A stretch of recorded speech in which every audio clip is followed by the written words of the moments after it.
তুমি এই বাড়িতে কি করছো? আর কে তুমি? উৎসাহ ঐশ্বর্যের ধমক শুনে কাঁচুমাচু হয়ে দাঁড়ায়। জিশান কেয়া সোফায় বসে আছে। ঐশ্বর্য ওদের পাশে বসেছে। ডান পায়ের উপর পা পা তুলে বসে আছে।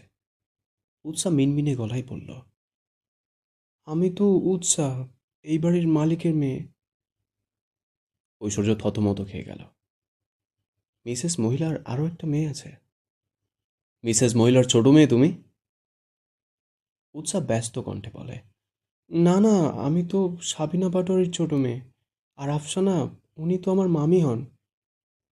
ঐশ্বর্য ভেবে বলে, ও, তাহলে তুমি উৎসা পাটোয়ারি? হুম। আফসানা মামি আমাদের সাথে থাকেন আর পাটোয়ারি ইউজ করেন। আর এই বাড়িও আমাদের। বাকি কথাটুকু টুক করে গিলে নিল উৎসাহ। ঐশ্বর্য বুঝতে পারলো এই বাড়িও উৎসাদের। তাই তো নেম প্লেটে বড় বড় অক্ষরে লেখা ছিল পাটোয়ারি মানসিল। ঐশ্বর্য কথা ঘুরাতে বলল, তা কি এমন রিজনে তুমি একটু আগে দাঁত দেখাচ্ছিলে? মামাতো ভাইয়ের কথা মাথা আসতেই উৎসাহ ফিক করে হেসে উঠল। ঐশ্বর্যের সাথে সাথে বলল, স্টপ লাফিং। উৎসাহ ঠোঁট চেপে বলল, আসলে আপনি তো ভাইয়া ডাক পছন্দ করেন না, কিন্তু দেখুন ভাগ্য, আপনি আমার মামাতো ভাই বের হলেন। উৎসাহ হাসতে লাগে। কথাটা বুঝতে পেরে কেয়া আর জিশান হেসে ওঠে। জিশান ঐশ্বর্যকে খোঁচা দিয়ে বলে, রিক, মিস বাংলাদেশি তোর নতুন বোন। কেয়া দুষ্টুমি করে শোধায়, oh my God, cute girl তোর বোন আর আমাদের বলিসনি পর্যন্ত? This is not done. Aishwarya বেশ বিরক্ত হয়ে বলে, জাস্ট শাট আপ। এই ইউ, ডোন্ট কল মি ভাইয়া। উৎসাহ দুপা সিঁড়ির দিকে দিয়ে বলল, ঐশ্বর্য ভাইয়া, ভাইয়া ভাইয়া ভাইয়া, ঐশ্বর্য ভাইয়া। উৎসাহ ছুট লাগালো দুতলার দিকে। ঐশ্বর্য চমকালো, কারণ এই প্রথম ঐশ্বর্য নামটা এতটা মোহিত করেছে তাকে। খুব করে কানে লাগলো কথাটি। পরক্ষণেই ঐশ্বর্য চিৎকার করে বলে, স্টপ।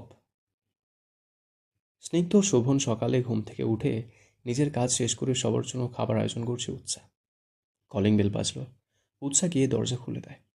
ঐশ্বর্য জগিং স্যুট পরে দাঁড়িয়ে আছে। কপালে জমেছে বিন্দু বিন্দু ঘাম। উৎসাহ মুগ্ধ চোখে তাকায় ঐশ্বর্যের দিকে। ঐশ্বর্য ভেতরে প্রবেশ করল। প্রথমে উৎসাকে খেয়াল না করলেও দুপা এগিয়ে গিয়ে ফের পিছন করে তাকালো। পরনে আকাশি রঙের গোল জামা, চোখে কাজল, হাতে দুটো রেশমি চুড়ি। ফর্সা মুখে অধর দুটি গোলাপি হয়ে আছে।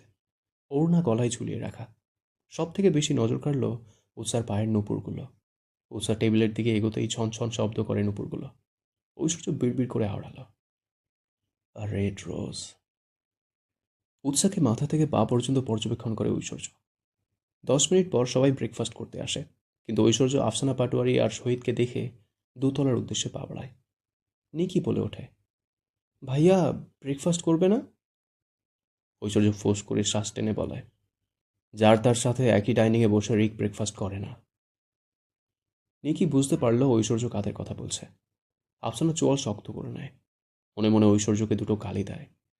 শহীদ মলিন মুখে নিজ স্থানে বসে রইল। কিছু বলার মতো ভাষা নেই তার। ঐশ্বর্য রুমে চলে গেল। জিশান আর কেয়া খেতে বসল। তারা খুব এক্সাইটেড। এই প্রথম বাংলাদেশের ফুড খাবে। ভাবতেই জিশান খুশিতে গদগদ হয়ে যাচ্ছে। উৎসাহ জিশানের প্লেটে ঘি দিয়ে ভাজা রুটি আর আলু তরকারি দিল। জিশান দেখে বলল, দেখ, টেস্টি লাগছে। কেয়া বলল, জাস্ট অ্যামেজিং, ইয়াম্মি।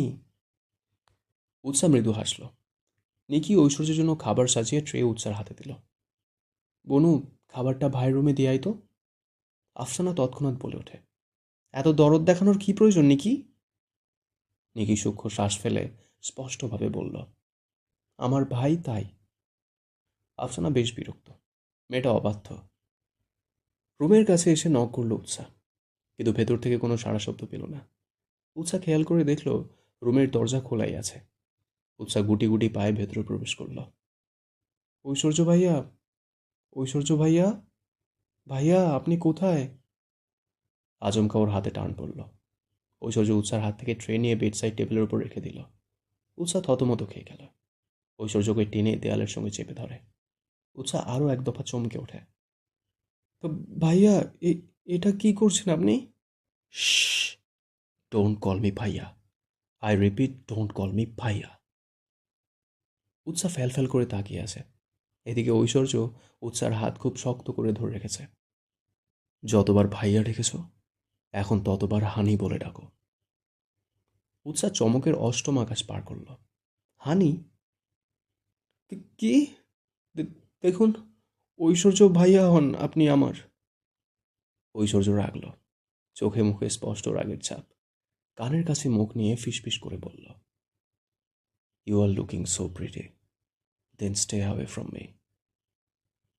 উৎসা কিছুই বুঝল না। ঐশ্বর্য উৎসাকে ছেড়ে দেয়। ডিভানে বসতে বসতে বলল, আমার জন্য কফি নিয়ে এসো।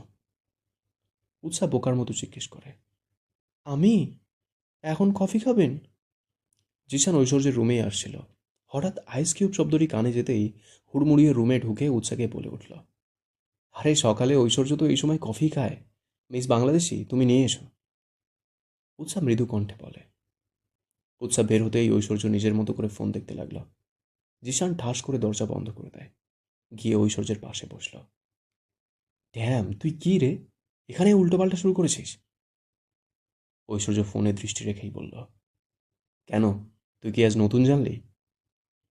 জিশান বলল, ছ্যা, মিস বাংলাদেশি যদি জানতে পারে তোর ব্যাড হ্যাবিটের কথা তাহলে তো। So what, I don't care. Zeeshan আর কিছু বলতে যাবে, তার পূর্বেই ওর দৃষ্টি গেল ফোনে। এ, কি দেখছিস তুই এটা? ঐশ্বর্য জুম করে বলল, মুভি, চোখে কি কম দেখিস? জিশান নাক মুখ কুঁচকে নেয়। শেমলেস ম্যান, তোর সঙ্গে আর মুভি? বাগানে দাঁড়িয়ে ফুলের সঙ্গে ছবি তুলছে কেয়া। হঠাৎ সেখানে একটা ছেলেকে দেখতে পেল। কখন থেকে কেয়াকে লক্ষ্য করছে ছেলেটা। কেয়া এগিয়ে গেল। Hi handsome. ছেলেটি অবাক হলো।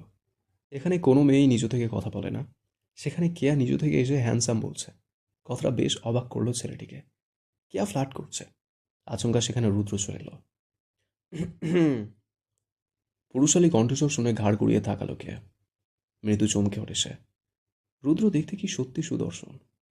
কেয়া মনে বলে ওঠে, ওয়াও। রুদ্র এগিয়ে গেল। আসলে ছেলেটা ছিল দুধওয়ালা। এই ছেলেটা রোজ পাটোয়ারি মঞ্জিলে দুধ দিয়ে যায়।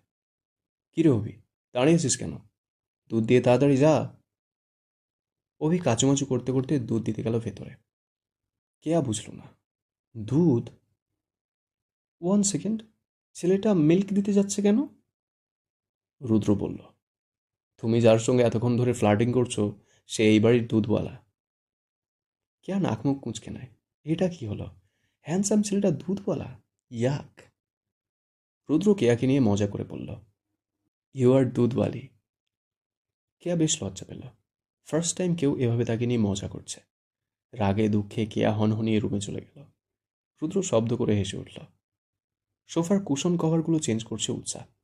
এর মাঝে কেয়া এসে বলল, কিউট গার্ল, শোনো না। উৎসাহ ভুবন ভোলানো হাসি মুখে টেনে বলে, হ্যাঁ বলো। তোমার মতো বিউটিফুল করে সাজিয়ে দাও তো আমাকে। তোমার মেকআপ আর ড্রেসিং জাস্ট ওয়াও। উৎসাহ নিজের দিকে বোকাভাবে তাকালো। সিরিয়াসলি, এই মেকআপ সুন্দর? উৎসাহ তো শুধু একটু কাজল, হাতে দুটো চুড়ি আর পায়ে নুপুর ছাড়া কিছুই পড়েনি। তবুও কেয়া জোর করল। ঐশ্বর্য, জিশান, কেয়া তিনজনে মিলে ঠিক করেছে সিলেক্ট করবে। অবশ্য ঐশ্বর্যের মত তেমন একটা ছিল না। কী বা ঘুরবে? বাংলাদেশ তার একদম পছন্দ নয়। যাই হোক, জিশান আর কেয়া জোর করছে ঐশ্বর্যকে, যার দরুন ঐশ্বর্য রাজি হয়েছে। উৎসাহ তৈরি হয়ে নেয়। মনে মনে ঠিক করে আজ এই বিদেশির বাচ্চাকে ভালো করে জব্দ করবে।